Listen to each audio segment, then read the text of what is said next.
boys here. What do we got? You got both of their attention.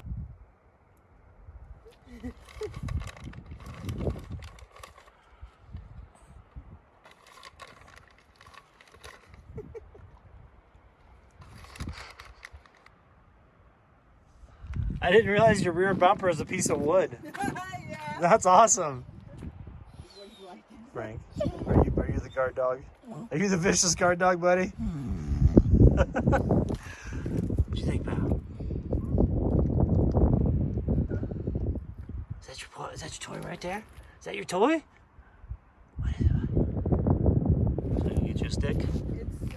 Hey, what's up, everybody? So we're here with Amanda from Tideline to Alpine, and we're going to do a tour of the interior of her van. So if you recall on the channel here, I've had a few videos that I've done about budget build outs, and Amanda did an awesome job with the build out in here and didn't spend a ton on it.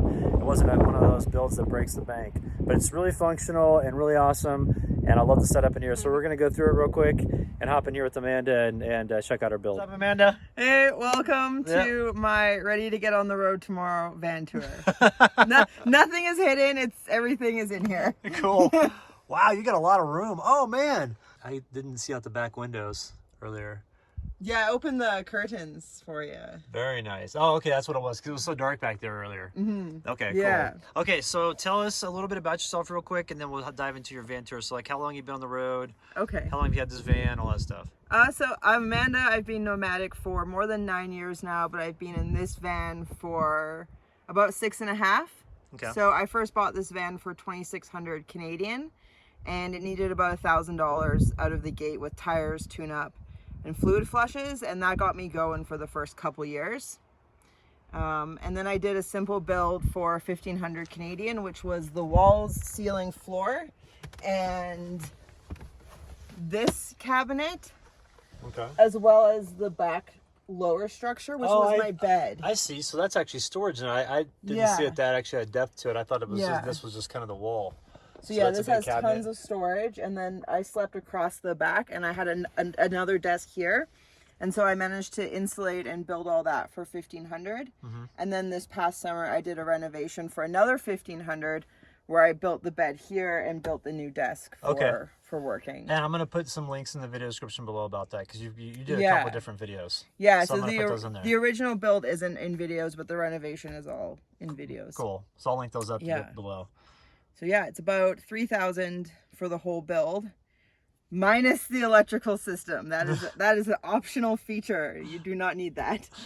I do now for work. So I used to do a lot of farm and foraging and odd jobs, and then I became a YouTuber. So I wanted a nice place where I could sit and edit that wasn't also my bed. I needed a little bit of separation with that. So Frank hangs out in his like little cozy spot there, and then he sleeps, and then I can have all my electronics out and working and stuff. So that's nice. The biggest part of the cost was the counter slab. This counter slab was 1/3 the cost of my entire renovation. It was? Yeah. That's nice though. What type of wood is that? This is a teak. Oh, okay. Yeah, so I wanted a really hard wood so it wouldn't show all the writing through it. So. Mm-hmm. And you got like a live edge on it too. Yeah, I got with the live edge on it. That's cool. And then this shelf and this are the offcut from here, and I have another shelf that will go up. Oh, okay. Yeah. That's all teak as well. Yeah, it's all the same slab, so I made it go pretty far. Nice. Yeah. Well, and teak is good too for a number of reasons. Like you said, it's hardwood. It doesn't rot. Yeah, it's really good with moisture. Yeah. So this whole van was built for me to spend most of my life in the Pacific Northwest. So avoiding condensation, which is why I didn't get any windows in here. And then avoiding mold. So the ceiling and most everything is built with cedar, untreated cedar, so that it can deal with the moisture. And then building in such a way that no moisture can possibly get to the metal walls inside. So I have vapor barrier in everything, so I can't get moist air in, condensing, and then causing mold inside my walls. Yeah, and that's really important to do all that stuff, because people don't realize how much condensation can stack up in here and how fast it can take hold. Yeah, especially if you build out like somewhere really dry, like in the desert, and then you go on a road trip to like Alaska, like it's moist enough in the summer you could have issues. So definitely. Yeah. Cool. And then you have your crash pad here. Yeah, so what I'm sitting on is actually a climbing bouldering pad, and I just put a wool blanket over, so it just looks a bit less sporty, but that tucks under my shelf here, bookshelf, so it actually, the bookshelf is on little stilts, so I could slide the pad under, and then I built this to the dimension of the crash pad so I could have one on hand without finding additional storage for it, or without having to pay for a separate cushion. Yeah. Cool. Yeah. So what did this cost you, if you don't mind me asking? This was 500 Canadian. Okay. For the slab of wood. Okay. Yeah. But you made great use of it, because you have one shelf. You said you have another one too that you haven't put up yet. Yeah, so I have another 3 feet of this I could put up, and then here. So nice. I have quite a bit of space. That's awesome to have like that, especially for working. Yeah, so like when I run my sticker store, I can put out like all my stickers and envelopes and have my computer and my coffee and and have a whole assembly line. That's so much more workspace than my lap. That's what I've been using for the last 8 years. Yeah, it gets so old. That's basically what I had been doing also, was, you know, working on my bed. So it's also nice here. I can sit, if I just move the stuff that, like, I store a bunch of stuff down here. Yeah. Because the heater heats up the upper layer and it'll heat up the hallway, but it doesn't heat up this little, so it's kind of like a cold sink in this area.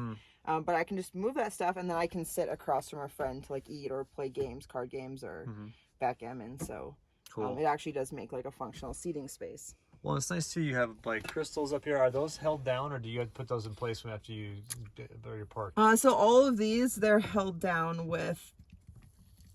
Oh, I see.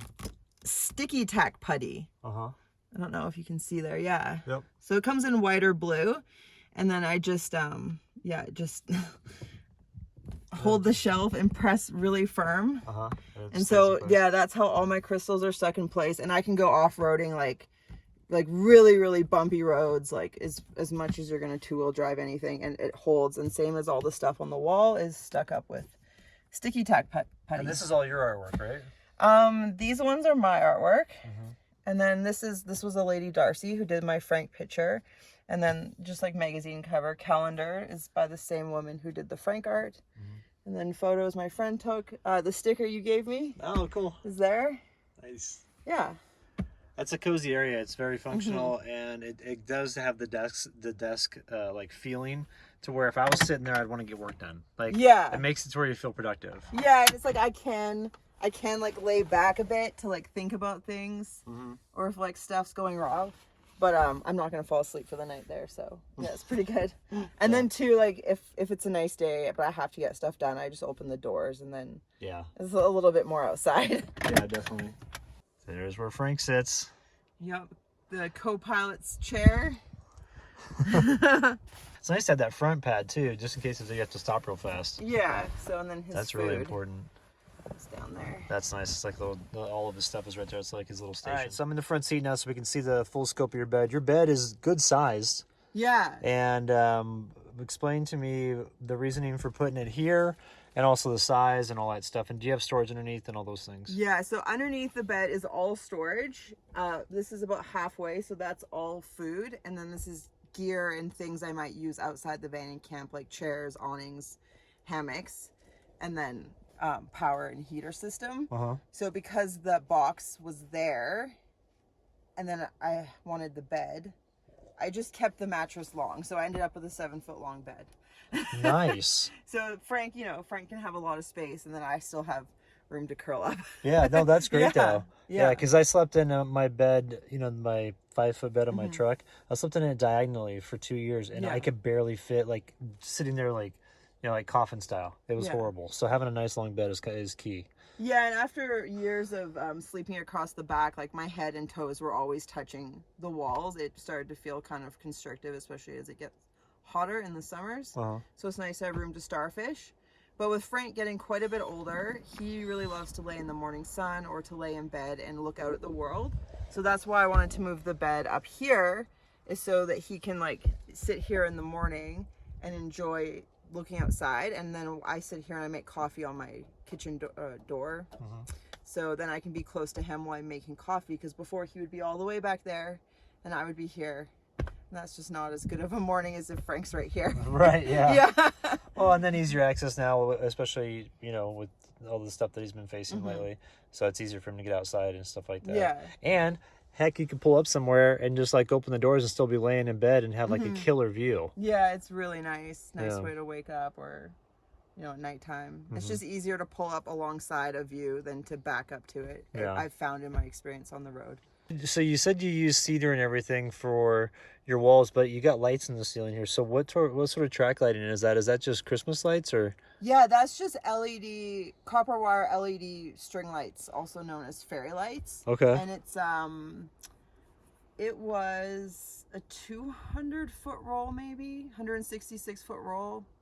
Okay. It was the longest roll I could find on Amazon. And then because it's metal wire, I just fed it up and it kinked on the top of the boards, and so it's just holding itself up there. There's no adhesive or anything. Very nice. Yeah. It creates a great ambiance in here when it's really dark out, and once night fully sets in, you've got full light in here. Yeah, it is. It's very nice, even lighting. Yeah. Yeah. Where do you do your cooking? Oh, so I cook on this door here, which is tied open because of the wind. So if it's not super windy or it's not precipitating, I'll cook outside on this stove. And then if it's bad weather, raining or super windy, then I come inside and I have a different stove that is, I feel safe with cooking inside.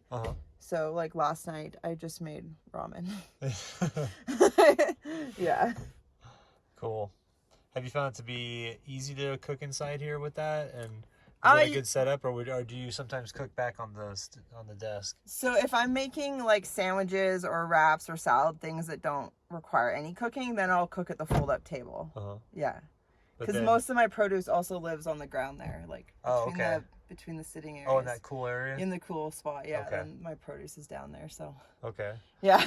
So you spent $500 or 500 Canadian on the desk, like top, and also the shelf and all that stuff. What else are your costs associated with like the bed and the roof? I mean, and the sidewalls and stuff like that. The cedar's not cheap.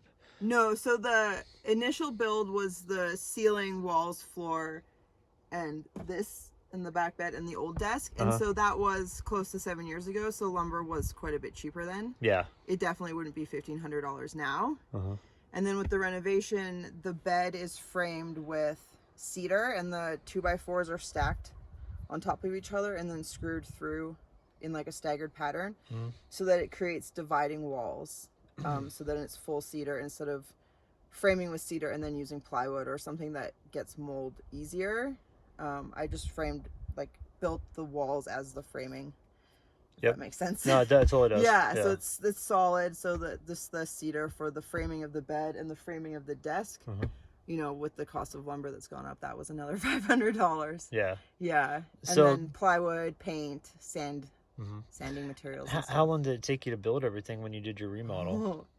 So the initial build took 3.5 weeks, but most of it was done within like a week and a half, I would say, and then just like some slower finishing stuff. And then the renovation took me months.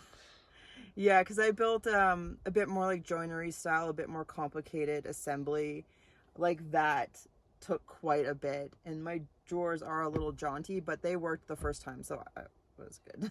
I wasn't gonna keep messing around with that. Yeah, so I have just nuts and seeds and like dried fruit and some tea. So mostly they're like snack jars. So if I'm feeling snackish, then I'll just take something out of these. And then these are wild plants that I've foraged, so it's like my own foraged teas. And I used to have coffee here, but I quit drinking coffee as like a full-time thing, and so it doesn't get space anymore. Yeah. How much food do you carry in here? Like if you had to stay out for a while, how long could you do it? I have about 5 months, I would guess, of food. That's awesome. If I knew that I needed to live off it exclusively, I could ration it longer. But like pretty comfortably, I could eat without being too hungry for about 5 months. So I mean, all under this is food. This is all food, and food. Very nice. Down here, so. You're ready for the apocalypse? Yeah. Bring it on. I mean, my theory is if I drive in some back road somewhere and we get a horrible storm that I wasn't expecting, and I'm stuck for all of winter, I have enough food to survive winter until the roads let me out. So Yeah. That's awesome. Yeah. That'd be one heck of an adventure. Yeah. Okay, if there's anything that you could change about this van, what would you change? I think if there's anything I could change, I would go back to the very beginning and I would put a roof vent in, which I didn't do because one, I couldn't afford it at the time, and two, I didn't have like the skills or the confidence in my own self to cut a hole and put a vent in. And now I'm not willing to take the chance with leaks and like also having to like cut through like a finished ceiling. It just won't look as nice as it is now, and as it is, there's zero risk of leaking, and I like that. So I'm just gonna deal with the fact that there's not much for airflow. Yeah, but that would be like the one thing, if I could afford to at the beginning, I would have done. Okay. All right, so it seems like you've built this out to be pretty bomb-proof for the long term. Yeah. How long are you planning on staying on the road? Like indefinitely, but I would like a seasonal spot I could park. Like I don't want to live somewhere permanently, but like for 4 or 5 months a year, it would be nice to like be in the same spot and not worry about it, and be able to like tinker and do projects. Yep. And then travel the rest of the time. But I'm also not willing to get into debt for it, so I'm living in a van forever. I love the old school like latches on these doors. Yeah. You know, it's like definitely a throwback.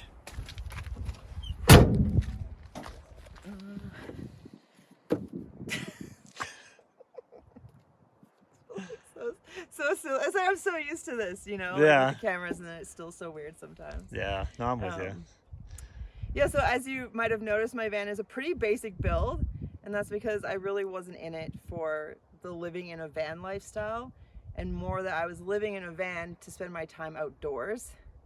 So it's simple, but it's very comfortable camping. It's a lot nicer than living in a tent out of a car. So it's like that middle ground between really roughing it and having a vehicle that isn't very useful off-road. Yeah. How do you think van life changed after it got popular and also with COVID? So when I started living in a van, it was dirt bags. It was, at least in my world of awareness, was like mostly like climbers or hikers or mountain bikers, like real dirt bags that just wanted to be outdoors. And then a little while into my time living in a van, there was this whole movement to make it clean and respectable, and people didn't want to be associated with like the filthy hippies living in vans, and so it started to become a lot more gentrified and a lot more expensive. And then with COVID, there was just a big swap of people. A lot of people quit, and then there was a lot of new people, but I had things pretty dialed, so I wasn't affected that much, I don't think. Yeah, I kind of just got to keep on living. I was the same way. I was on the road by, I think, 6 years by then. Once COVID, well, 5.5 by the time COVID hit. Yeah. And so I just went to all those spots where I knew no one would be at. Yeah. I just hung out there, and I didn't notice a change. Yeah. All I noticed though was the vibe changed a little bit. Like we were talking about how you go into towns and people look at you now as like, oh, there's another van lifer, as opposed to, wow, there's a van lifer. Whereas when we first got on the road, it was like a novelty when people would run into us, you know. Yeah, I used to get a lot more just like generosity and like kindness from people, like a lot more like local advice, whereas now they're like gonna keep it to themselves. So, but if I were wanting to buy a new van, it's definitely more expensive now than before. So I've continued to keep investing in this van because that's cheaper than anything else I could possibly buy. How has being a YouTuber that has a pretty good sized channel that keeps growing, how has that changed your experience being a van lifer? I have a lot less free time. So before, I would work seasonal and odd jobs and then really scrimp and save. So my life's a bit more comfortable now. I can drive a little further, but I actually have way less downtime, and I'm way less likely to go somewhere where there's no phone service and just stay there for 2 weeks because I need to work. So it's good. It's been really good both ways, but it is definitely less leisurely making videos about living in a van than just living in a van. I don't know if you can hear that, but we got the monsoons already kicking. It's great up here. So anyway, I want to say thank you to Amanda and Frank for swinging by. It was really great to visit with them for a couple days. Next video that I got coming up is a bit of a hike that Amanda and I went on to some petroglyphs and some ruins that are near the area here. And I've got a lot of content to get caught up on. I mean, I've got so much. The new computer is now here, and so I'm jamming to get as many videos out as I can because I've got about 3.5 weeks where I didn't post when I didn't have a computer. So lots more content coming up. Like and subscribe to the channel. That way you don't miss any new updates, and we'll see you in the next video. All right, thanks.